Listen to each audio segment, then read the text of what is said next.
travel po tayo sa Wissembourg, France. Mayroon akong na pasalubong. Wow. Yan o.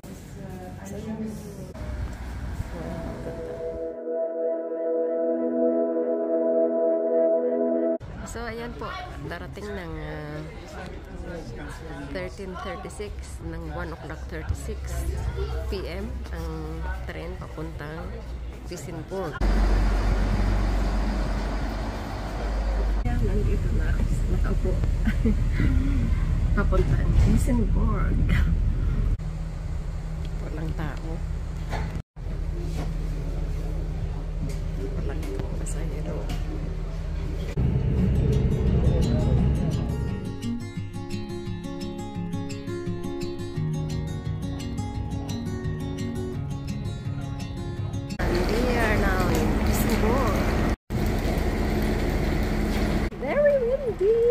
Yan mga kabayan, naglalakad po ako rito sa Wissembourg. Dito po sa France. Malamig rito. Umulan mga kabayan. So maglalakad po tayo rito. Papunta sa Old City ng Wissembourg. Dito po sa Alsace, France.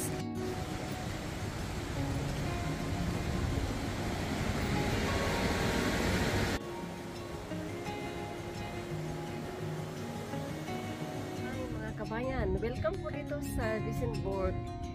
Matutuwa po kayo sa ating pag-ikot po dito sa Wissembourg here in France, mga kabayan. So tara, ikutin na natin. Let's go! Lakad lang tayo mga kabayan. Hindi ko alam kung saan ako pupunta. Sunod lang tayo kung saan yung mga tao.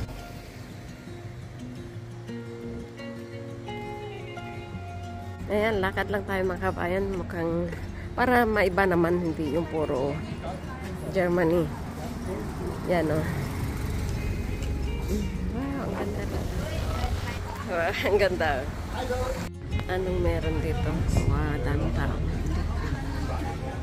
Wow, ito yung maganda dito sa France, mga kabayan. Oh. I found all of this yummy. Look, and everything is so cute. Look at that, kabayan! Wow! Tingnan mo itong bahay, ang luma na. Ayan, o. Ang ganda, no? Ayan, o. Ang ganda. Wow. Yan ang gusto ko rito sa France kasi puro cute. Ayan, o. Mga bahay nila. Diba, ang ganda?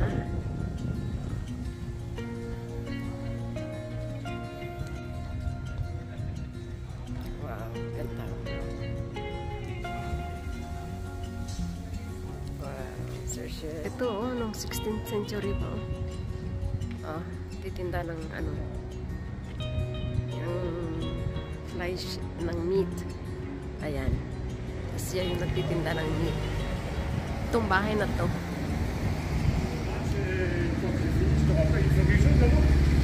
Tingnan mo yung gamit nila oh. Dito pa rin. Yun. Diba?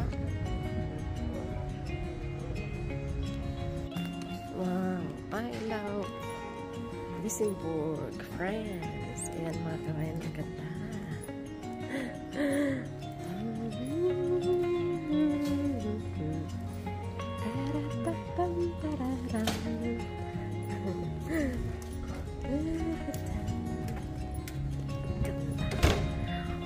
Tingnan niyo kabayan.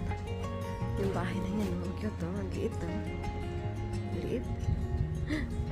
Ganda, no? And,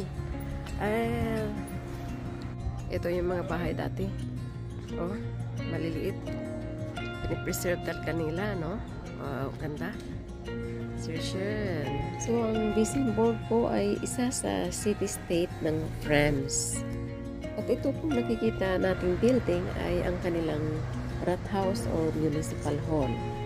At ang population po nito ay 7,516. Konti lang talaga.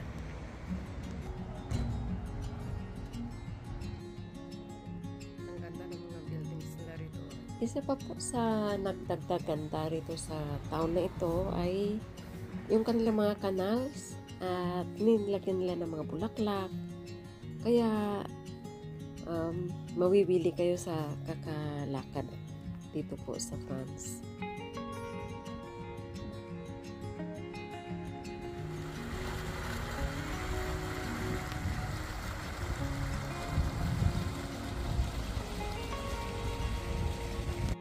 At yung dilaw na building ay ang kanilang tourism office.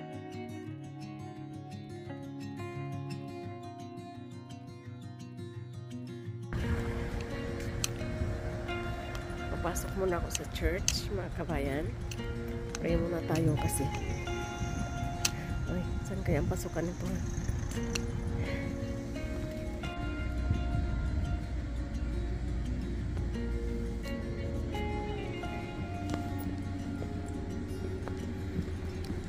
Pasok tayo dito yung entrance. Wrong timing mga kabayan dahil doon merong libing kabayan, so lumabas na lang ako. Mag-ikot na lang ako sa iba kabayan kasi sayang naman ang panahon ko. Kaya punta na lang tayo sa ibang lugar. Ayan, ang ganda!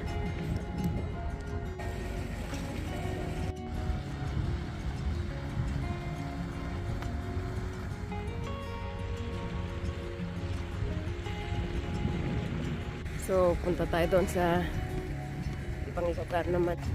Uy, grabe, ang lamig ngayon na. Napakanipis naman itong suot ko ngayong araw. Parang wala na akong ibang masabi, kundi puro maganda. Traditional house nila. Yan. Ganda, no? Dito sa Europe, napapansin ko, ma-appreciate mo ang ganda talaga ng lugar. Kapag magbiyahe kayo sa mga villages at hindi sa city, dahil ang city ay parang ganun lang, shopping malls, no? Saka very crowded. Kasi minsan, titingnan natin kung ano meron dito sa likod kasi dito mo makikita yung mga magagandang lugar. Ayan, ang ganda. Oh, wow! Dito pala! Ang ganda! Wow! Colorful.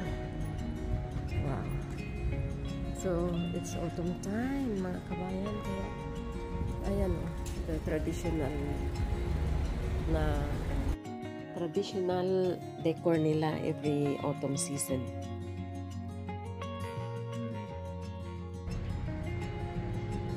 Ang ganda talaga ng mga design dito. Wow, ang ganda.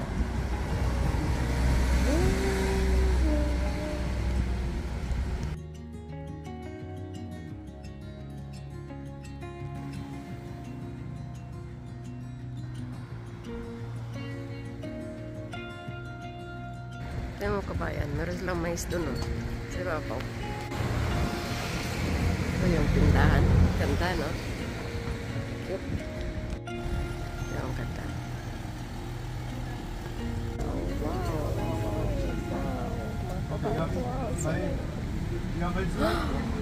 Wow. Alas sa yan.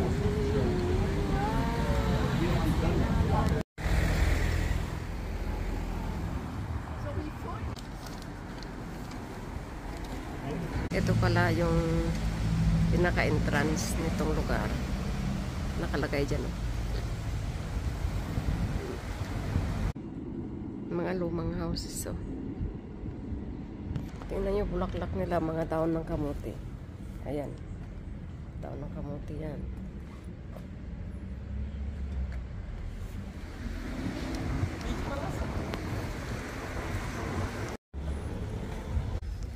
Dito na tayo sa city ng Vicenpo.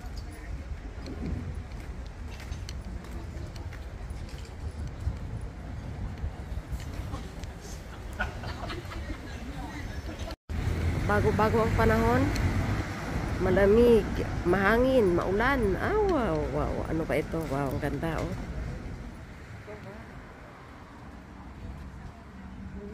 Sarap, oh.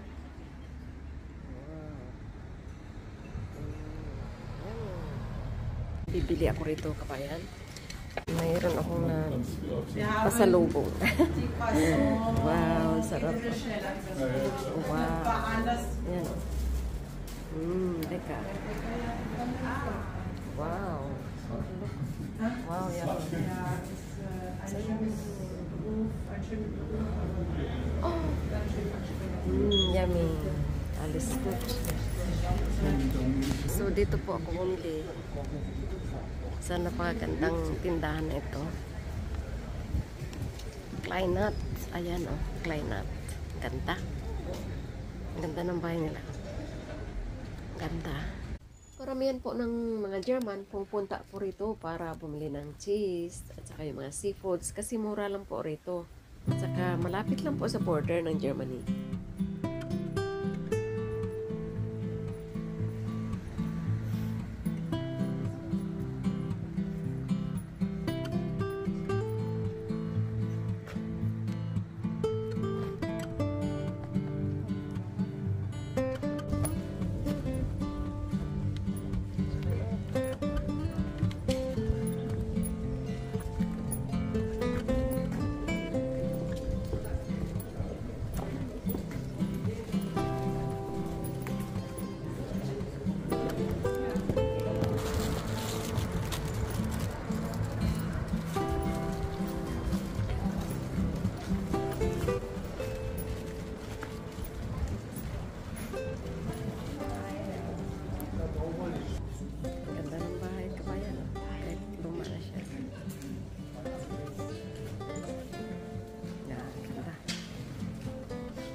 Thailand daw. Thailand daw po. Oh my goodness. Sarap oh. Ayan po. Wow. Ay, sarap. Cute.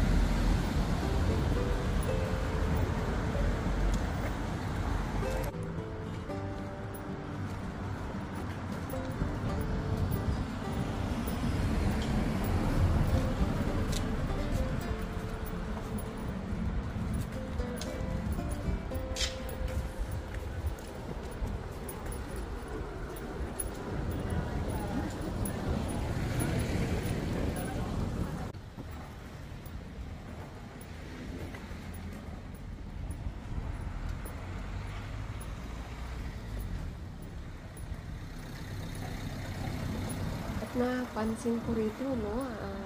Kanina pa ako naglalakad dito. Ang makikita mo lang ay para itong mga timbered houses, yung mga luma na bahay.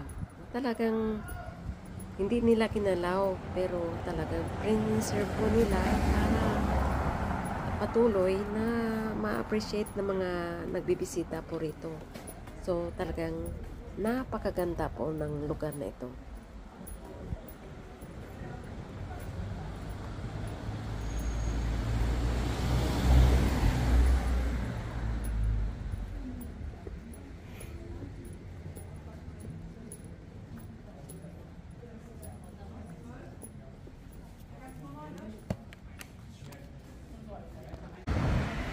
So guys, balik na ako doon sa train station kasi hapon na, baka ako ay maiwanan. Hanggang 6 o'clock lang yung biyahe, buko eh. Parang ano hinabol ng aso guys. Yung pagkapunta kayo sa France, mostly ganito yung kanilang mga daan oh. Ayan, may creek, tapos nalagyan nila ng flowers. So, kaya maganda siya. Di ba? Ang ganda, no? Ayan, may roundabout dyan. At dito ako dadaan. Dito pala ako kanina dumaan. And then,